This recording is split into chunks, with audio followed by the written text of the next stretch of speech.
সবুজে সাজাই বাংলাদেশ স্লোগানে শেরপুরে বৃক্ষরোপণ ও চারা বিতরণ করেছে প্রকৃতি ও জীবন ক্লাব। রোপিত গাছগুলোর যথাযথ বেড়ে উঠতে স্থানীয় জনগোষ্ঠীকে উদ্বুদ্ধ ও সম্পৃক্তকরণের বিষয়ে জোর দেন সংশ্লিষ্টরা। সাম্প্রতিক বন্যার ক্ষয়ক্ষতি পুষিয়ে নেওয়ার পাশাপাশি প্রাকৃতিক ভারসাম্য রক্ষায় এমন কর্মসূচির প্রশংসা করেন বিশিষ্টজনেরা। হাকিম বাবুলের পাঠানো তথ্য ও ভিডিওচিত্রে সাবরিনা হাসানের রিপোর্ট।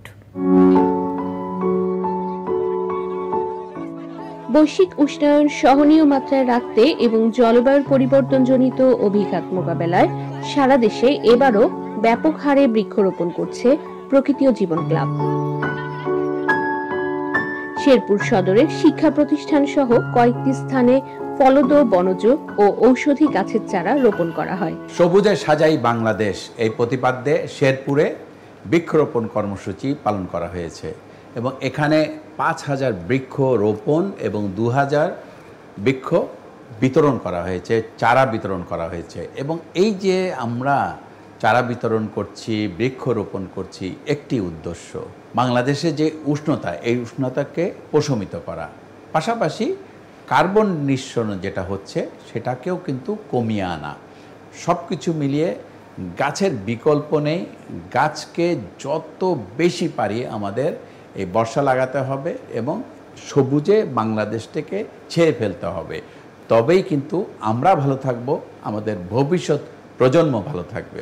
কর্মসূচিতে শিক্ষার্থীদের মাঝে বিভিন্ন ধরনের গাছের চারা বিতরণ করা হয়। গাছ বাড়িতে ভালো করে লাগাবো এবং ফল খাবো, গাছ লাগাবো, যত্ন করবো, ভালো অনেক উপকার করবে।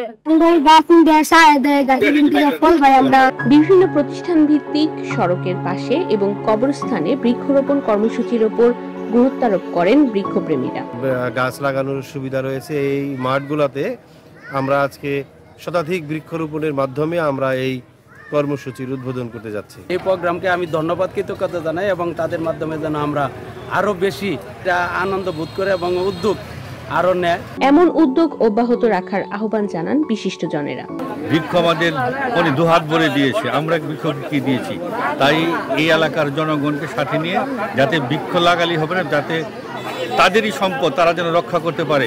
আমাদের প্রকৃতি রক্ষার জন্য এবং প্রকৃতির সঙ্গে সঙ্গে পাখি রক্ষার জন্য বৃক্ষরোপণ প্রয়োজন। সামনের দিনগুলোতে আরও বৃক্ষ রোপিত হবে এবং প্রকৃতির ভারসাম্য রক্ষায় যে প্রকৃতি ও জীবন ক্লাব যে উদ্যোগ গ্রহণ করেছে বা আগামীতেও গ্রহণ করবে, এটা নিশ্চয়ই আমাদের পরিবেশের ভারসাম্য রক্ষা করবে। প্রতিষ্ঠান ভিত্তিক বৃক্ষরোপণে খুশি স্থানীয়রা। রোপণ করা গাছের পরিচর্যা ও সংরক্ষণের বিষয়ে সচেষ্ট হওয়ার কথা জানান তারা। সিজন চেঞ্জ হচ্ছে, এক এক সময় যখন বৃষ্টি আসার কথা সেখানে হচ্ছে গরম।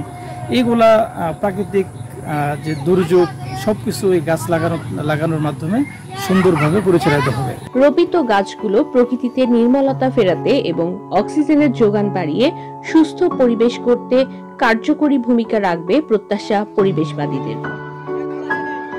সাবরিনা হাসান, প্রকৃতি ও জীবন ডেস্ক, চ্যানেল আই।